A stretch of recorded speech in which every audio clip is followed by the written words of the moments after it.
Hi friends, welcome to Omi and Pommi kitchens. எல்லோரும் எப்படி இருக்கீங்க? இன்றைக்கி மிளகாயை வச்சு சூப்பரான ஒரு ஸ்நாக்ஸ் ரெசிபி தான் வந்து செய்ய போகிறோம். வாங்க எப்படி செய்கிறதுன்னு பார்க்கலாம். எல்லா மிளகாயையும் வந்துட்டு இந்த மாதிரி நம்ம உள்ளே இருக்கிற அந்த விதைகளை எடுத்துட்டு அப்படியே வந்து எடுத்து வச்சுருக்கோம்.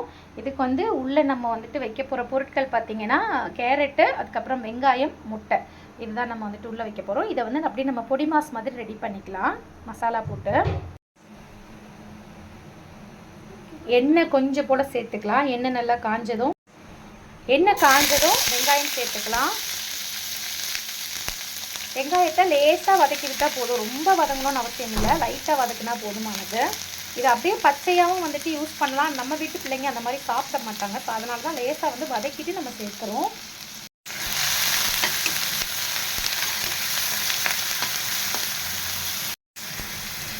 இப்போ கேரட்டையும் வந்து இது கூடவே வந்து சேர்த்துக்கிறேன்.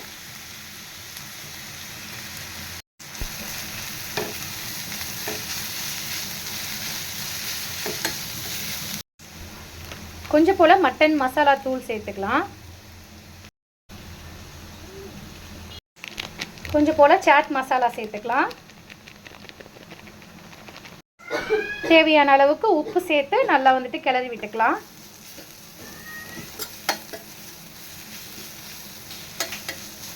இப்போ இதில் முட்டையை வந்து அடித்து ஊற்றிடுவோம்.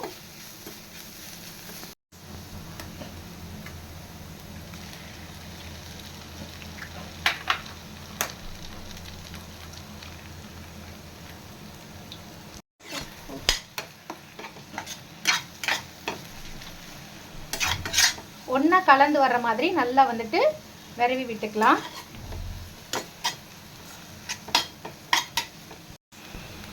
இஞ்சி பூண்டு பேஸ்ட் வந்து ஒரு 1/2 டேபிள் ஸ்பூன் அளவுக்கு சேர்த்துக்கலாம்.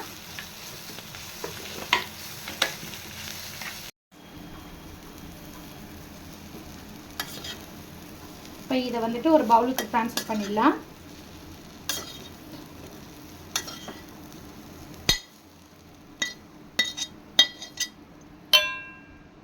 கடலை மாவு வந்து தேவையான அளவுக்கு எடுத்துக்கிட்டேன். இதுக்கு காரம் பார்த்திங்கன்னா தனி மிளகாய் தூள் வந்து சேர்த்துக்கிறேன். கொஞ்சம் போல் இஞ்சி பூண்டு பேஸ்ட்டு சேர்த்துக்கிறேன். தேவையான அளவுக்கு உப்பு கொஞ்சம் சேர்த்துட்டு தண்ணி விட்டு நல்லா வந்து கரைச்சி எடுத்துக்கலாம்.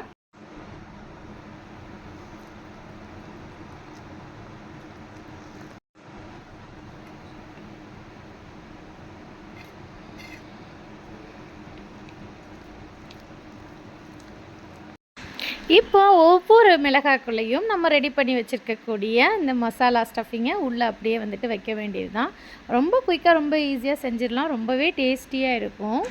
இது கூட பார்த்திங்கன்னா சிக்கன் கூட நம்ம வந்துட்டு சேர்த்து செய்யலாம், ரொம்ப நல்லாயிருக்கும். சிக்கனுக்கு பதில் வந்துட்டு இப்போ நான் வந்துட்டு முட்டை ஆட் பண்ணியிருக்கேன் இல்லையா, வெஜிடபிள்ஸ் ஆட் பண்ணியிருக்கேன்ல, அதுக்கு பதில் வெங்காயம், அதுக்கப்புறமா சிக்கன், அதுக்கப்புறம் மசாலாஸ் எல்லாமே இதே மாதிரியே நீங்கள் சேர்த்து செய்யும் பொழுது இன்னுமே நல்லா டேஸ்டியாக சூப்பராக இருக்கும். குழந்தைங்க ரொம்ப ரொம்ப விரும்பி வந்து சாப்பிடுவாங்க. நம்ம வெளியில் வாங்குறத விட இந்த மாதிரி செஞ்சு தரும்போது அதிகமான குவான்டிட்டிலையும் கிடைக்கும், நமக்கு சுத்தமாகவும் இருக்கும், குழந்தைங்களும் நல்லா விரும்பி சாப்பிட்றத நம்ம கண்கூட வந்து பாருங்க. இதுக்குள்ளே வந்து பாருங்க எல்லா மிளகாயிலுமே ஸ்டஃபிங் வச்சாச்சு. இப்போ நம்ம எல்லா மிளகாய் மாவில் அப்படியே முக்கி அப்படியே எண்ணெயில் பொரிச்சு எடுக்க வேண்டியது தான் நம்மளுடைய மிளகாய் ஸ்டஃபிங்க்கு. எல்லா மிளகாய்களும் வந்துட்டு ரெடியாக சூப்பராக இருக்குது.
மிளகா ஸ்டஃபிங் வச்ச பஜ்ஜி பார்த்திங்களா, சூப்பராக வந்து ரெடி ஆகிட்டுருக்கு, அருமையாக வந்து ரெடி ஆகிட்டுருக்கு.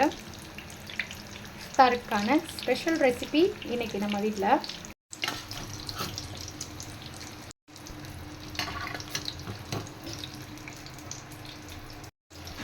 எல்லா மிளகா ஸ்டஃபிங் பஜ்ஜியும் வந்துட்டு அருமையாக வந்து பொரிச்சு எடுத்துட்டோம். சூப்பராக ரெடி ஆயிடுச்சு. நம்மளுடைய சேனலை இவ்வளோ நேரம் பொறுமையாக வாட்ச் பண்ணி கொடுத்துட்டு இருக்கக்கூடிய அத்துணை அன்புள்ளங்களுக்கும் மிக்க மிக்க நன்றி சொல்லிக்கிறேன். இதே போல் ஒரு சூப்பரான வீடியோவில் நெக்ஸ்ட் நான் உங்களை சந்திக்கிறேன். டாடா பாய்.